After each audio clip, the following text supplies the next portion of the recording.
no, I'm not giving you up. If you want my love, and you got it. Assalamualaikum warahmatullahi wabarakatuh. Waalaikumsalam warahmatullahi wabarakatuh. Selamat pagi anak-anak. Apa kabarnya? Sehat.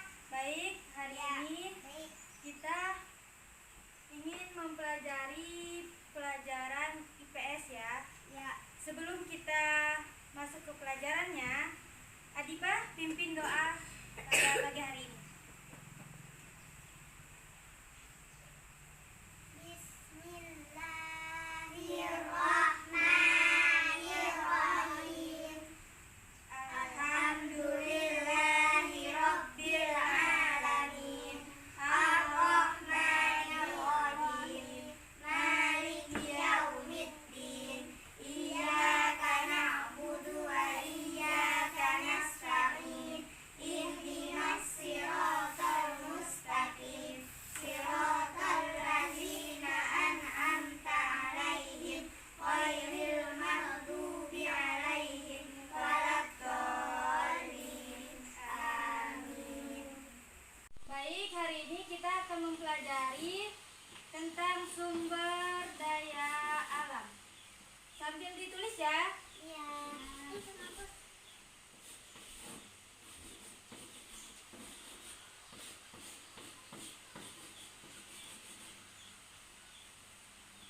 Ada yang tahu nggak apa itu sumber daya alam? Tidak tahu semua ya? Sumber daya alam itu adalah kekayaan alam yang dapat kita nikmati. Contohnya seperti air, tanah, tumbuhan, terus hewan, gitu ya. Sumber daya alam yang dapat kita nikmati. Contohnya air, kita dapat menikmatinya kan? Ya. Air, kita biasanya pakai air itu buat apa? Minum. Minum, terus Mandi. terus Cuci piring. cuci piring, terus nyiram tumbuhan ya. Nah, kalau misalnya tumbuhan itu manfaatnya apa?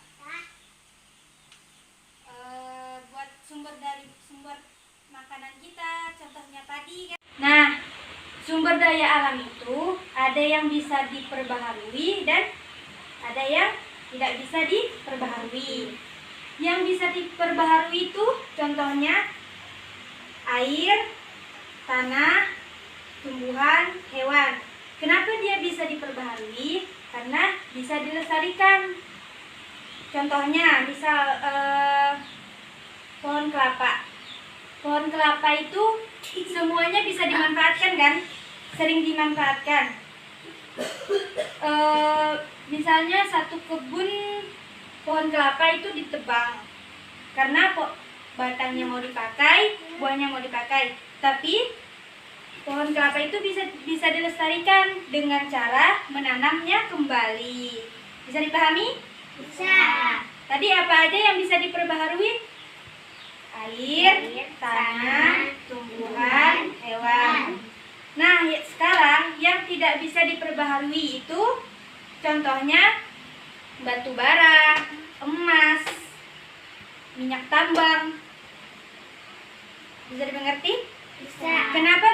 Kenapa emas, batu bara, minyak tambang tidak bisa diperbaharui? Karena mereka bisa diperbaharui tapi dengan kurun waktu yang lama. Dia membutuhkan waktu yang panjang, berabad-abad. Jadi dia dikategorikan sumber daya alam yang tidak bisa diperbaharui. Bisa dimengerti? Bisa. Nah, sumber daya alam itu ada yang hayati dan ada yang non hayati. Sumber daya alam hayati itu yaitu sumber daya alam yang dihasilkan dari makhluk hidup seperti tumbuhan atau hewan. Biasanya yang mengelolanya itu petani, peternak,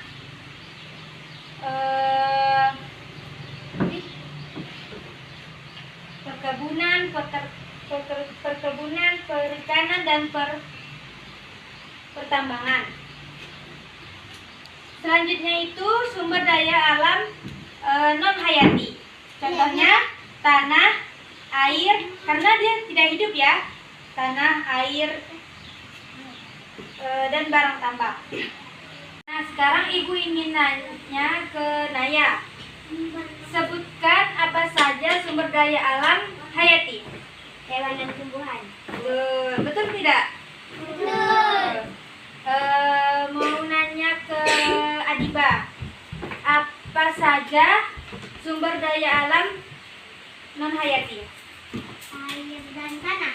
Betul tidak? Betul. Betul. Give a flash untuk hari ini. Terima kasih untuk semuanya yang sudah memperhatikan Ibu. Mungkin cukup sekian hari ini karena Ibu ada urusan. Wassalamualaikum warahmatullahi wabarakatuh.